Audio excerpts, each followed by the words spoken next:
Our prime concern is that in dealing with the fundamental law of the land, in assuming finally to interpret it and therefore finally to make it, the acts of the courts should be subject to and not above the final control of the people as a whole.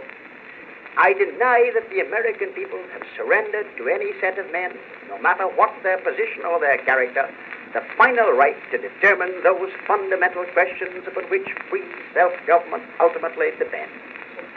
The people themselves must be of their own constitution, and where their agents differ in their interpretations of the Constitution, the people themselves should be given the chance, after full and deliberate judgment, authoritatively to settle what interpretation it is that their representatives shall thereafter adopt as binding. We do not question the general honesty of the courts, but in applying to present-day social conditions the general prohibitions that were intended originally as safeguards to the citizen against the arbitrary power of government in the hands of caste and privilege, these prohibitions have been turned by the courts from safeguards against political and social privilege into barriers against political and social justice and advancement. Our purpose is not to impugn the courts, but to emancipate them from a position where they stand in the way of social justice, and to emancipate the people in an orderly way from the iniquity of enforced submission to a doctrine which would turn constitutional provisions which were intended to favor social justice and advancement into prohibitions against such justice and advancement. In the last 20 years, an increasing percentage of our people have come to depend on industry for their livelihood, so that today the wage workers in industry rank in importance side by side with the tillers of the soil. As a people, we cannot afford to let any group of citizens or any individual citizen live or labor under conditions which are injurious to the common welfare.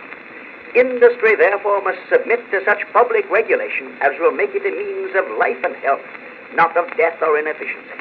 We must protect the crushable elements at the base of our present industrial structure. We stand for a living wage. Wages are subnormal if they fail to provide a living for those who devote their time and energy to industrial occupations. The monetary equivalent of a living wage varies according to local conditions, but must include enough to secure the elements of a normal standard of living. A standard high enough to make morality possible, to provide for education and recreation, to care for immature members of the family, to maintain the family during periods of sickness, and to permit of reasonable saving for old age.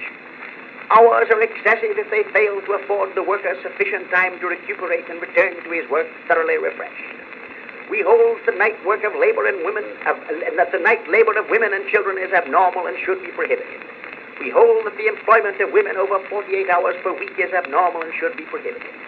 We hold that the 7-day working week is abnormal. We hold that 1 day of rest in 7 should be provided by law.